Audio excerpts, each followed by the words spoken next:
I'm gonna press record. Yep, Okay, I'm ready. we're recording. And I'm also on a yoga ball, so this is, if I do that, I'm sorry, but No, I have a really bad all back. good. Okay. Yay! Okay, welcome to the revival of the Changing Scripts YouTube channel, possibly podcast. I don't know where this is gonna end up. Hey Cam, how are you? I am excellent. Steph, how are you? I'm good. It's good. I'm good. The coffee's good. We're fine. Yeah. So I'm Coffee's in great. Shanghai, China, and it is about a little after 9 a.m. Where are you and what time is it? I am in Melbourne, Australia, and it is a little after 11 a.m. Yay.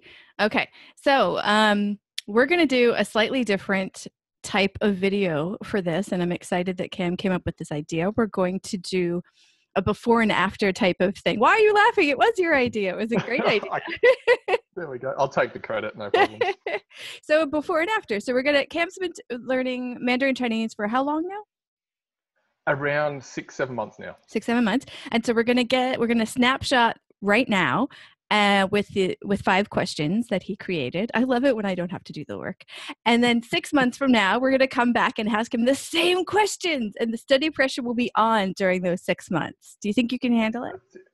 I think I can. I'm prepared. I'm prepared to be prepared to handle it. Okay.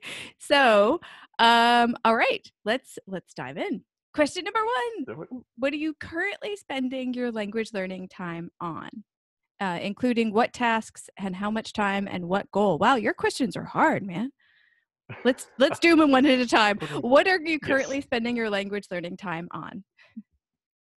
90% of my time at the moment is spent using an app called Drops, which I think we've spoken about this offline. It's my favorite kind of way of learning, and it's a little bit of everything. I'm a very visual learner, so the app has audio, has some pretty pictures in there, and has the characters, some pinyin, and the English. So that is the basis of 90% of my learning at the moment. So part of why I wanted to get this back to a YouTube channel is all the visualness of the things we're talking about in the podcast don't make it onto the podcast because it's audio, right? So do you have your phone nearby? Yes. Let me grab it. Yes, it's right here. Can you get to drop so we can skip over all the stuff you don't want us to see? I'm in. Hang on, let me just back it up. Oh, there you go. Actually, straight into it. Oh, closer. So this is. I'll actually just wind it back. Let's quit. Okay. Oh, so that's that's nice. Kind of where I'm at. So this is Drops. That's an essential globe trotter, if I'm reading in the mirror correctly. You are. Then you also have all these different categories down here, so you can kind of pick and choose what you want to study on any particular day, and head on in. So it's got a ton of categories, and to give you an example.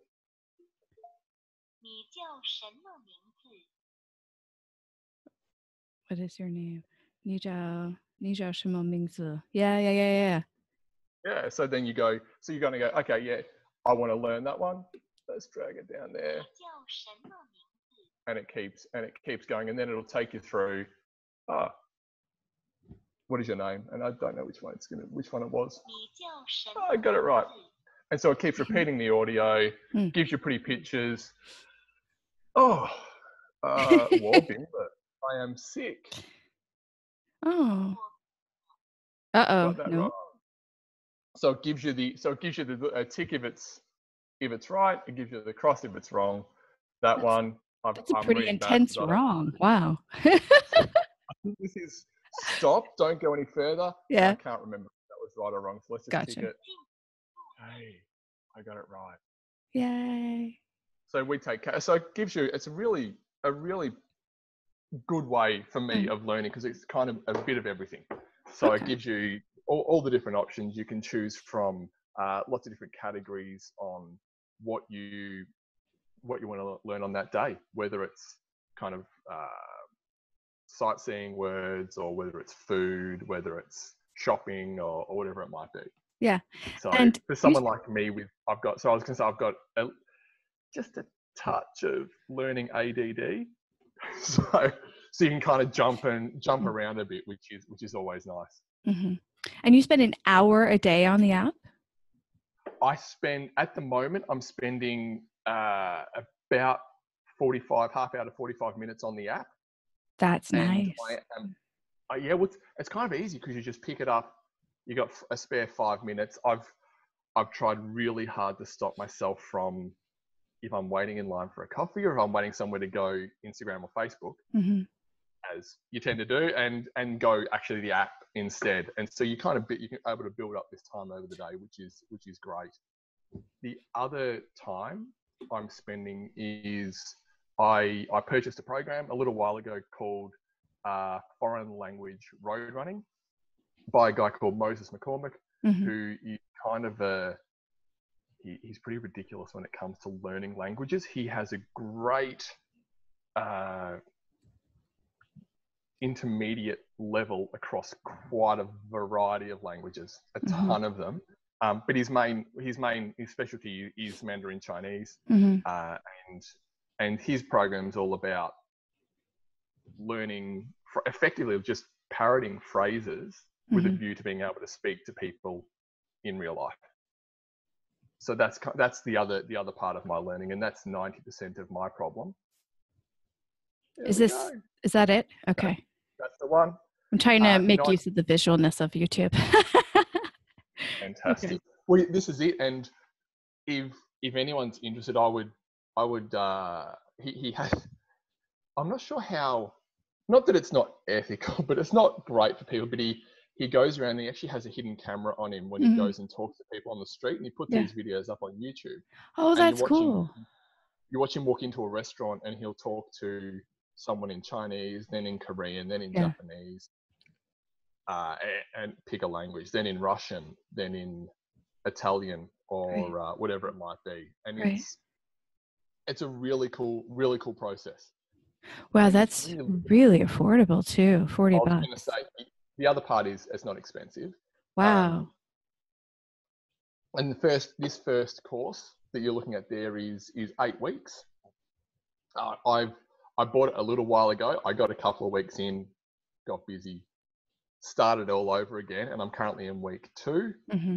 But it's all about going out and talking to people in real life, which is kind of 90% of my battle as far as trying to learn a language goes. Is actually, like what you meant, what I want to do is to be speaking to people. Right.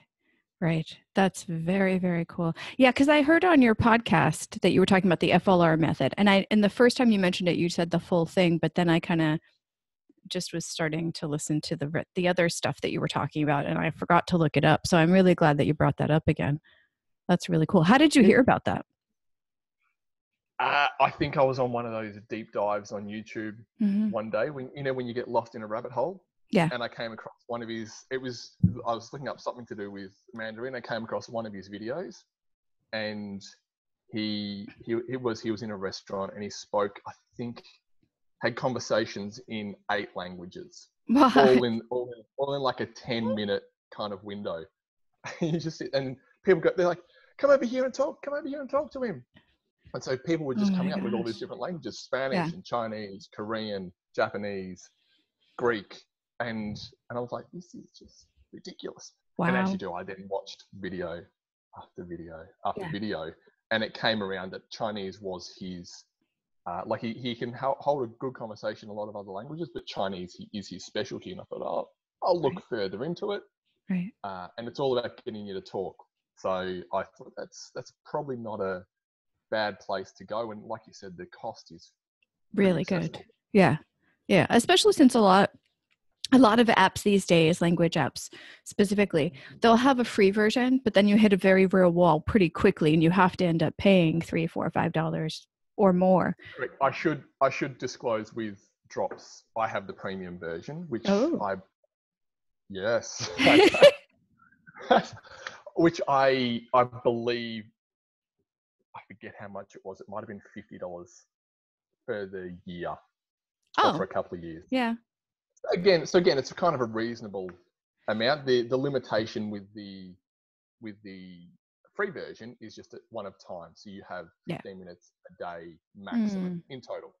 Yeah. So it's kind of, if it's a supplementary tool to something else, it's probably all right. Yeah. If it's your main tool, like I'm using it, 15 minutes can be limiting. Yeah. Yeah. I mean, we've gotten spoiled with free apps, but honestly, people put their hard-earned time into making them, so we might as well start paying. Yeah. Do you know, I actually think, I'm not sure if it's, I'm assuming there's some kind of psychological basis to it, but I find I put more emphasis and actually use things more when I pay for them. Oh, that is a really good point I hadn't thought about. Yeah, it's true, because the apps that I pay for, I move to either my first or second screen on my phone, whereas the ones that I don't pay for, I even forget to drag them on the screen at all. So yeah. Yes. When I say I'm looking at the first screen on my phone has 4 apps that I paid for. Yeah. And then like email and stuff. So it's all the important stuff. Really good point. Oh, here's a good time for me to say to the listeners / viewers, whatever this ends up being, that we're not being sponsored by anybody at all. These are just tools that we found useful. Disclaimer. But feel free. Just if there's anyone out there listening. Oh, I'm not saying I would reject sponsorship from the right source. I'm just saying that as far as this video goes, no money has been exchanged. Okay, number 2, what is your favorite study tool? I think you explained that one already. Hold on. What is your favorite study tool right now? What tools do you feel best suit your style of learning?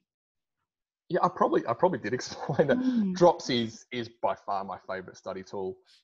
Like I said, I'm very much a visual learner. I find that if I open up a textbook, I don't fall asleep straight away, but it's pretty close. It's pretty close to it. Like, it's just, I think I've got scarring from high school or something like that. I open it up and I'm like, oh, yeah, okay. So definitely having some of that interactiveness, I'm not sure that's the word, that definitely helps out. It does. And the pictures are nicer. The sounds are right there as opposed to having to get audio ready. Yeah, no, apps are beautiful. I have had to check occasionally with Pleco, as far as pronunciation goes, or the tones, making sure things are correct. But again, it's got the audio there. It's got kind of everything you need. Yeah. Pleco. Oh, you've just hit on the one that I love the most. Pleco's just for the viewers, Pleco is just a online dictionary, but just is so the wrong word for it, right? It's like just an online everything. The master of all. See, let me put in. Oh, come on. Clearly, I'm used to cutting out audio. So yeah, it's it's an online dictionary that. Which direction? Oh, there we go. There we go. It has like everything you can think of. It has the sound. Yeah, you've got the characters, you've got like sample sentences, you can dig into the strokes. I mean, it has so much stuff in it. I love the strokes thingy. Check this out, guys. Yeah, the stroke order. I love that. See, I went through a phase where I was making my flashcards and I'm writing a lot, at least one time, but I was making many flashcards one time. And I really loved the stroke order, but it sounds like because of your aversion to textbooks that you didn't go to a tactile place yet. I went through a period of maybe 3 or 4 weeks of just wanting to write or do practice the characters, and I think we're probably on a similar page. I find it a really meditative practice where you can sit down, and there's something very romantic about doing the stroke, almost like that calligraphy type of process. Yeah. And I went through, and I got quite into that for a bit, and then as quickly as it came about, it left. Yeah. And I kind of moved on. But I still delve, and part of Drops does have a Hunza kind of section to it. Yeah. And the only, I'll pop back in, is the only, so it has this, where we got the radicals here. Yep. Mm-hmm. it's got this foundation kind of area, which has character, and so it does have stroke practice in there, and so you can go through that. Yay. Which is it's actually really cool as well. So I have that's probably a smaller part of my want at the moment, but it's still very, like I said, I still find it a really cool practice. Well, and that's a big thing to keep in mind, is your why and my why are very different. Mine was is, I don't know, was or is one of those time reading, which is very, very connected to writing, and yours is more of speaking. So it makes more sense that you would spend more time on the audio than I would. That's it, Yeah. Let's move on to number 3. What are your expectations from learning Chinese in 3 months, 6 months, 1 year, and 2 years? Wow. So this, I probably think about this stuff more than I should. when I'm, I think a lot of people are the same, but the short term, that 3 and 6 months, like especially from now going forward, 3 months is being able to just converse and on a fairly basic level. And I think that's not too much of a stretch. Kind of 6 months is just effectively a little bit more of an advanced version of that, as far as being able to converse and being able to hold decent conversations with people. And 1 to 2 years is more so, and it might tie into one of the questions for later on, but it's being able to use Chinese in a far more practical sense, as far as whether it's business or really, I do want to go fairly deep long term with China, especially Mandarin, right? And I think that's that, just continually kind of pushing the boundaries and pushing it deeper and deeper, and seeing how far I can go, because there's so much, and the more you learn, kind of the more you uncover, and you realize, oh, I know nothing. There's just so much more. And then you go a little deeper, and it's kind of like, it feels like an archaeological dig where you're just uncovering the very tip of the surface. Yeah. I had a guest on the podcast who said that it's pretty much a lifelong commitment. It's like you're marrying the language, because you really have to commit to constantly keeping the relationship going and constantly learning and working on it. Oh, I think I agree 100%. It's funny because I've attempted to learn in previous life both Korean and Cantonese. Yeah. And they both seem, obviously Cantonese being very, very much a colloquial spoken language. And Korean felt that way to me as well. You know, you can learn to read Korean in a day, which is that's super easy. The speaking element, they're a bit harder, but they both seem much more kind of like a shorter term commitment than Chinese, and it's I find every day where I go a little bit deeper, I'm like, oh man, which is, it's kind of disheartening, but it's kind of really exciting all at the same time, because you just realize there's so much more than you can possibly even comprehend. Yeah. Oh, it's so true. It's so true. I'm semi on a accidental study pause, but I live in China, so I see the language a lot. And yesterday I ordered 4 things from the grocery store, and I got 3 of them. And I was staring at the receipt going, here we go. It was like carrots, onions, celery, and bananas. And the only one I knew from the HSK materials I did last year was bananas. So I was like, okay, that one's here. Now, what are these other 3? What are the other ones? What are the other ones? And I like playing with the hunts of characters. So I was trying to figure out from the characters which one might be which one. Because sometimes things look like it. I know native speakers say, nah, you just got to memorize them. But sometimes you can figure it out. And I did well with the celery had the sai, which is like the vegetable radical in there somewhere. And that makes sense because it looks the most green and vegetable-y. I don't know. And then an onion had white by as one of the, in very bad tones, and is one of the components of the word. And so I was like, oh my gosh, okay, now I need to turn to Pleco. But it was fun to play with that. Even though I was frustrated, I'm like, I should probably tell them soon that they didn't deliver my damn bananas, but but I really want to stare at this and kind of try to figure it out. So there's things like that. I find myself doing similar things, and I know people obviously you just got to learn them. You've got to memorize these, but I still look at it and kind of go, that does look like what it's. I think it's horse. Yeah. I think, and I'm like, it does look like a horse. Like it does. There's certain visuals, and you try and play around with that, and then after 30 seconds, all right, better look that one up. Yeah.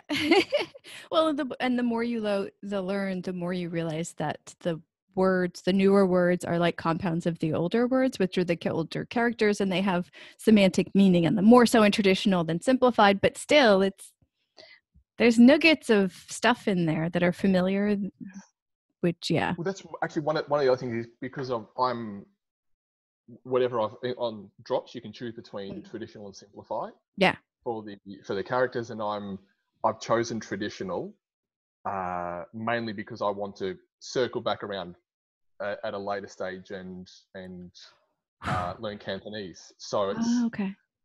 Which obviously the traditional is used more, and that's so I'm not sure how much I'm shooting myself in the foot. No, but it feels like a really cool process though to go through as far as learning that, and you do. I know like 0.01% of anything about characters at this point, but it does feel like you can start to, like you said, piece them together and kind of recognize parts and start to get an idea before you know fully what the word means. And there's more meaning in the traditional characters because the simplified have been reduced so much that sometimes you can't tell what it was. So you're actually helping yourself out. And to be honest, the only reason you would really need Mandarin simplified is if you were talking about reading and writing stuff in Mandarin Chinese. I'm sorry, in mainland China is what I meant to say there. Yeah. Mainland China. Because everyone else uses traditional. Yep. Yes. Absolutely. And it's supposed to be easier to go from traditional to simplified than going from simplified to traditional. Yep. That would make sense. And that's actually one of the really it's kind of annoying, but there's so much that is hard to go. Okay, so what countries do people speak Mandarin or a variation of Mandarin Chinese in? Who uses the simplified, the traditional characters? What are there's so many different variations and permutations. It's incredible. It is. Simplified is only mainland China. Everywhere else that uses Chinese uses traditional. So that part's easy, but the variations are crazy. And I'm imagining this is what my students must have felt like learning English and going, well, which English? And wait, not only are there the different kinds from different countries that use it a lot, but then you've got dialects and slang and all this kind of stuff. And that so exists everywhere that Chinese exists too. It's actually really funny because being obviously Australian, we use British English for nearly everything, and we don't think that we have much of an accent or speak fast. Sorry. Yeah. Until you speak to someone who is not a native English speaker. Yeah. Like, you just slow it down a little bit for me, please. What does this word mean? Why do you say mate so often? What is going on? What is this? And then when you start to actually assess it, you're like, okay, maybe we do have our own, special place in that world. I have to say, I think the Australian accent is clearer than, like, for example, like Northern England. I think some of those accents up in the north are very distinct to that area.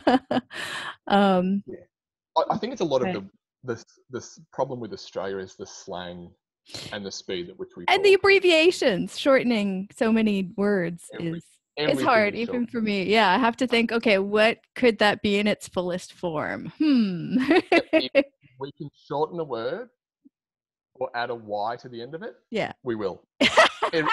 everything, anything we can do with that. It's so true.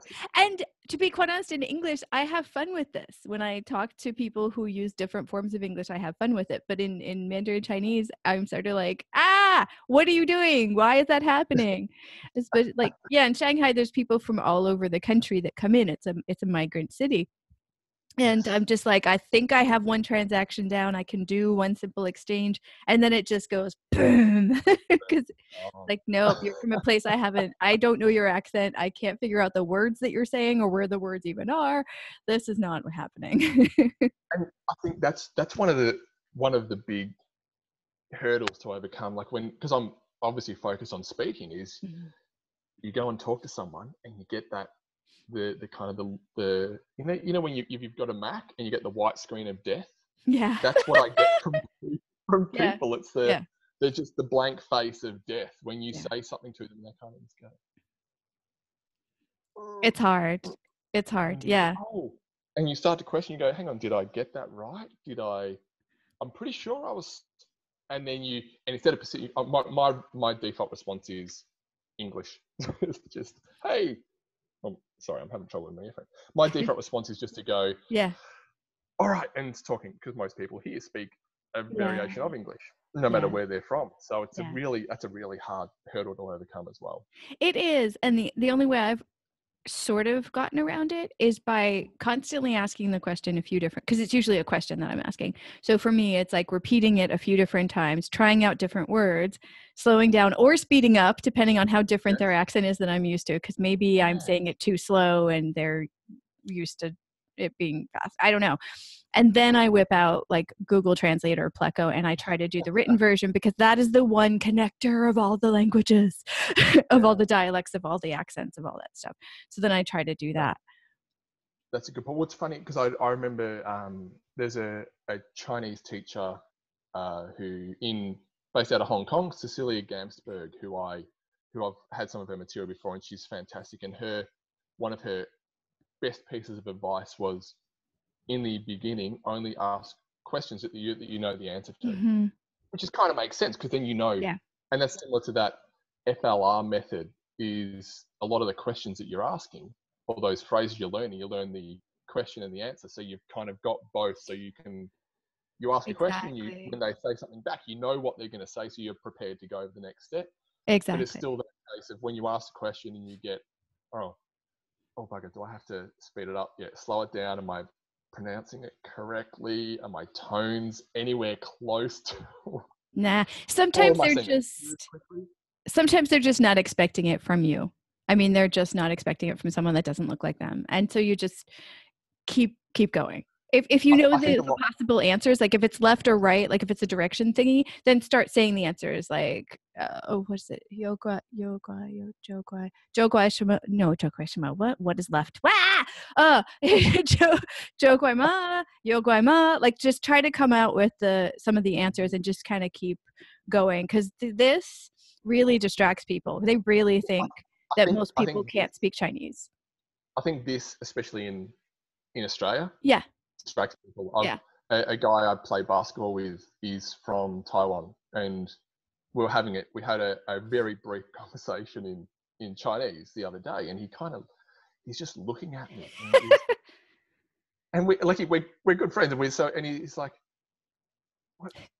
And I'm like, hang on, did I say it? He goes, no, you said it right. He goes, it just looks wrong coming from you. Oh my gosh. It's just not, it's not expected. He's just kind of going, I just can't wrap my head around this, that you're this kind of white person in Australia speaking to me in Chinese. It just seems so out of place. So I can imagine other people who aren't expecting it, kind of like, what planet are you from?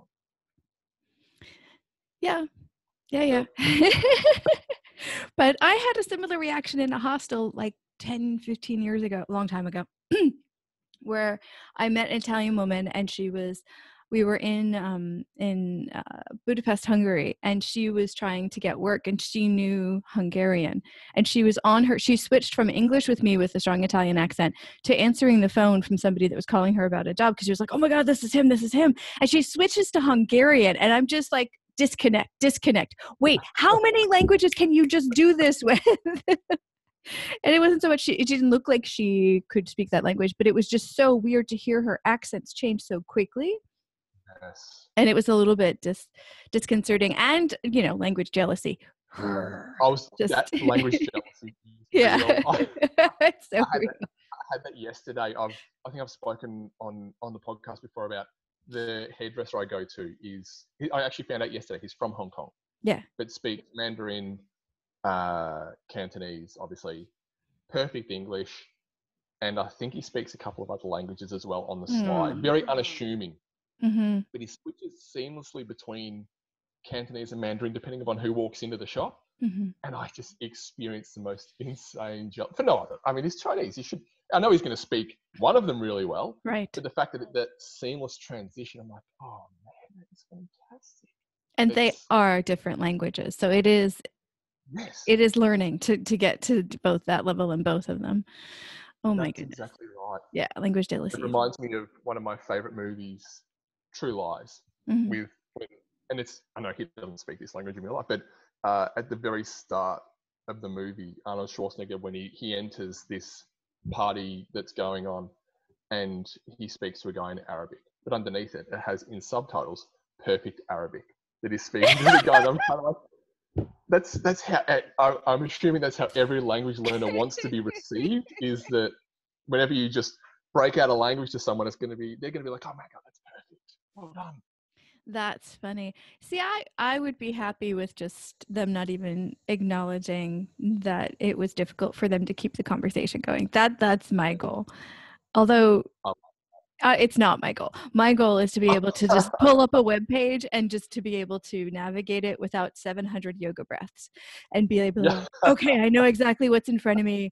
I can read this. This looks like a good article, and actually do a deep dive into someone's, like, not opinion piece, but I would really like to read perspectives from people whose first language was Mandarin Chinese on different things that are happening in the world, different books, different movies, all that kind of stuff. I'd love to read that perspective. Yes, I think that's one of those ones where you look at it, it's like you almost want to be able to communicate at that level. Yeah. Whether it's reading that page or having a conversation with someone or doing whatever it is you want to do, just at a standard level. Yeah, exactly. Because I mean, when the limited ability to speak in other languages, when I'm speaking to different people, I speak to them. And so I'm thinking people that are bilingual in Mandarin and in English, when they're speaking to me about these things that I'm interested in, they're probably prefacing it like, here's what you can understand, here's what you know, I'm speaking to you. And I want to kind of eavesdrop on how they're talking to each other about these things. Do you know what I mean? Yes. I want to hear It for the white woman over here who we don't know if she can speak Chinese or not, or how well she can speak. So it's this is what we're going to give you.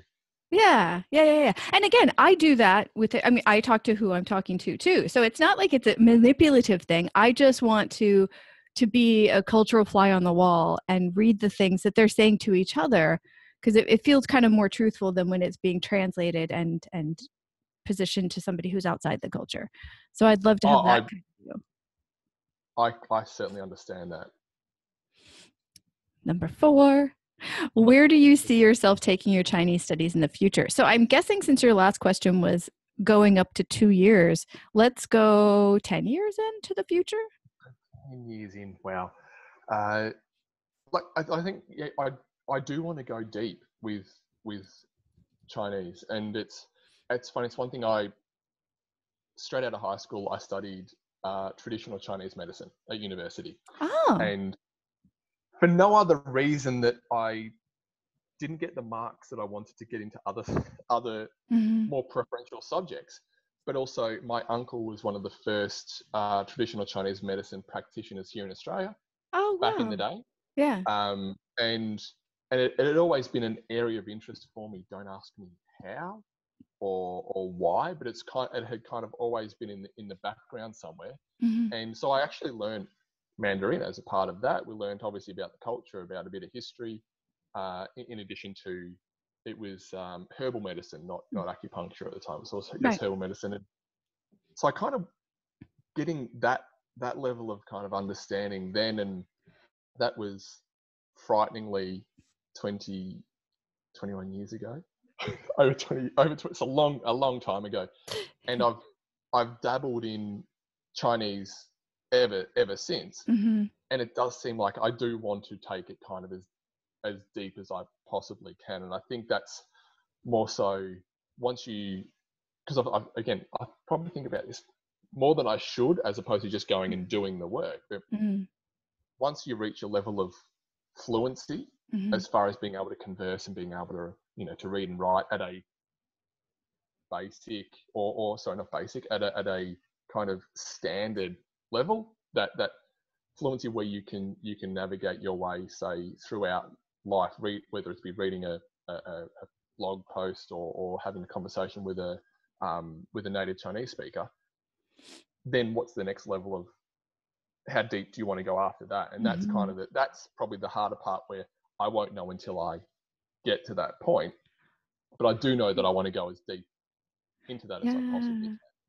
Would you do TCM, Chinese traditional Chinese medicine? Would you do TCM as like a side thing, or would you switch careers completely? I have thought about. I don't have what I did. It was a 4-year course, and I did 2 years before I switched to marketing.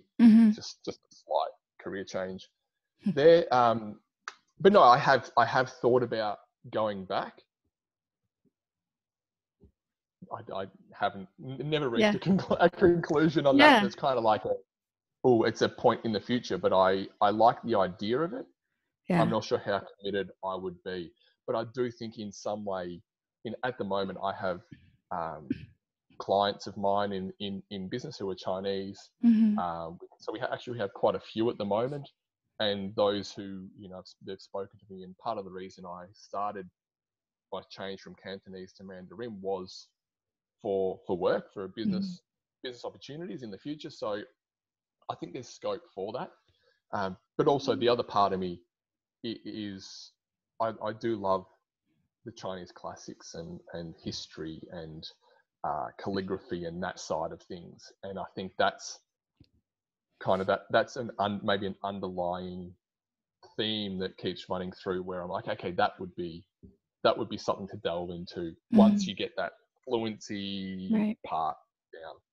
So, but if you ever say fluency part, I kind of mean just being able to interact on a daily basis using Chinese. That's my idea of fluency. Yeah. That's a pretty reasonable idea of fluency. Well, I think you kind of ideally I'd love for those, the brackets, the perfect Chinese to pop up in everyone's mind whenever I speak to them, but I don't think it's that realistic, and I'm not sure I care that much about people going, wow, you sound just like a whatever. As long as they can understand you and you can understand them and whatever else, I think that's probably the idea of fluency.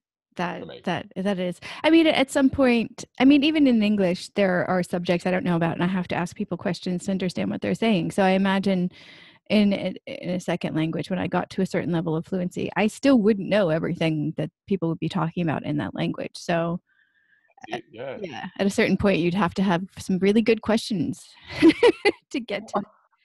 I think it's one of those funny ones where I know for me, I have to catch myself every now and then and stop trying to be perfect at everything, because I've got lots of interests. Chinese is one of them, and you've got to. It can be so detrimental to try and be perfect at all of them, because you're just going to destroy your own progress by going, okay, I can't move on until I do this. And I think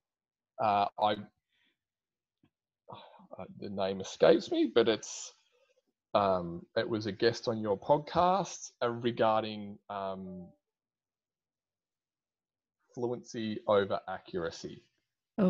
As far as that term goes, and I think that's one of the big ones that always sticks in my mind, as far as and a good example is there's so many migrants here in Australia, whether they're Chinese or from another country, and they all use English regardless of how broken it is to get around, and and they talk to you in English, and you kind of go, you just assume, you kind of assume, you go, okay, fine. And no one sits there and goes, wow, your English really isn't good. I can't understand everything that you're saying, so I'm not going to interact with you.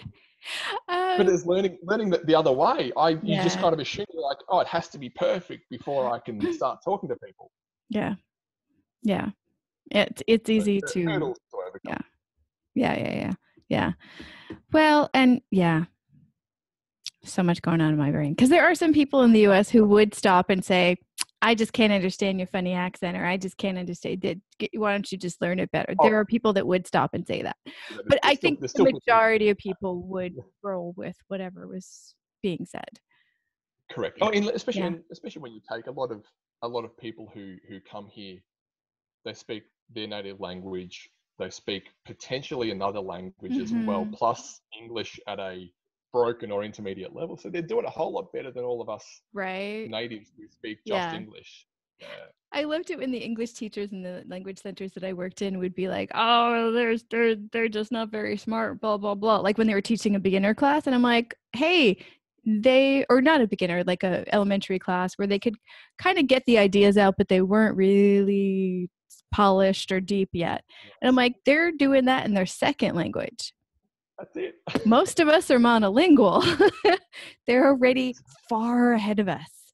Correct. And we had adults coming in who were doctors and lawyers and had all these professions. And I'm like, not only can they speak their first language well, but they're proficient and skillful at it. And then they're coming in and learning this. I'm like, nope, my hat goes off to them. That's it. You got to give them points for effort. Oh, heck yeah. Heck yeah. And putting themselves through that after they got to a certain level of proficiency and skill it's a vulnerable place to come and learn a language, and to put yourself through that and be a child again in another language is hard. Without a doubt. Yeah. Well, if you, there is a really, really good acupuncturist in Shanghai. His name is Evan Pinto. I don't mind saying that and plugging him. If anybody's coming to Shanghai and wants acupuncture, let me know. He is from New York. He has studied in the US, TCM in the US and in China. I say super fluent because there is nothing that stops him speaking wise. And he's an incredibly effective acupuncturist. You feel something has happened after you're through his session. Wow. So that's I love Chinese medicine. I love the I've had lots of treatments over the years, especially acupuncture. I think it's great. Herbal medicine can be disgusting. When I was studying, because you can get the pills, the powder, or the herbs themselves, and when I was studying, it's the only time I've ever had the herbs, and I got given kind of they were wrapped up in a thing, and they gave me the instructions on how to cook them up. And I came home and I put them in a big pot, and I cooked them, and our house stank for weeks. And I drank the brown liquid, and it was a hideous experience. You kind of have to go through it, and I'd probably go the pills or the powder at another stop. But it's still a very cool experience. And for me, the treatments always worked, and I think having an open mind helps with that as well. It does. Yeah. Well, we are essentially done. Oh my gosh. So we're talking 6 months now. I'm thinking, what is it? Oh, it's the end of August now. So we should say September, October, November, December, January, February. So should we do this again in February in 2020? Oh my gosh. That's frightening. In futuristic time, 2020. It's absolutely frightening. It is. I never thought I would be in that year. Just, weird. Are there any other questions you'd like to ask your future self? Actually, there's only one question, and I think, and I don't know if anyone, if this really comes with language learning, or if it's, because I know often with other skills it happens, it's that aha moment. You know, that moment where it kind of just clicks, and you go, oh, I get it. And because it's everything else I've learned, it's, you kind of get to that moment where you almost, it becomes yourself in 6 months' time, and I don't know if I'll have it by then, but we can try.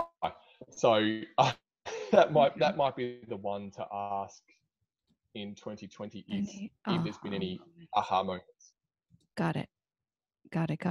I have a feeling you're going to have a few of them. But I know what you mean. There's that, when do you stop thinking about that you're talking in that language and just use it? Yes. Yeah, that'll be interesting. Yeah. Yay. Okay. I'm so excited. Okay, I've hinted at your podcast, but I haven't explicitly said anything about it. Do you want to, before we go, do you want to tell the listeners about it? Oh, that would be great. So it's called Mandarin by Mistake, and it's effectively me.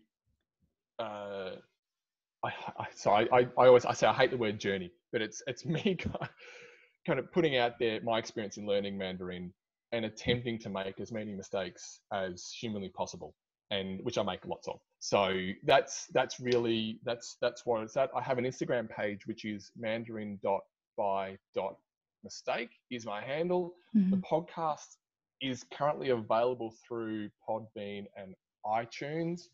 I am in the process of kind of expanding it to other platforms. Yeah. You have to bear with me because I'm not the most tech savvy person, and I use that as an excuse because that's just me being lazy enough not to learn about the technology I need. Apple Podcasts get you about 60% of the distribution, so you're doing good. Yeah. So and that's, I think we're 15 episodes in now. Wow. For a few months, and it's more so me unloading and unburdening my brain every couple of weeks. It's great. And I love your mistake of the week. I think that really, really reminds people that it's not about the perfection, like you were saying. It's about the mistakes and learning from them. And I think that's a really good point to make every week. And I have a good one coming up this week. Yay! So those of you who are seeing this in 2020, it's episode 16 will have a good mistake. If you want to go back and have a listen to that one. Fantastic. And for the listeners, Changing Scripts is going through a bunch of changes. So to be redundant. So this is going to exist on the YouTube channel pretty much the same day that we've made it. So thank you, Cam, for being cool with no edits. And I'll put all the links and things down in they're not called show notes in YouTube. They're called comment section. There we go. You can tell I've been off it for a while. And if you have any questions, stephfuccio.com. I am a .com now, which is frightening. Exciting. Yeah. So, yeah. I was on your website last week, and it has everything all there in the one place, nice and easy to navigate. Thank you. It still looks as ugly as can be, but I'm centralizing, then organizing. I'm not a web designer, nor do I want to be one. Yeah. But thank you for that. So thank you so much, Cam, for coming on. We will talk. Well, I'll probably talk to you sooner than this, but we'll talk on YouTube in February 2020. Sounds good. Thank you for your time. Thank you. Okay.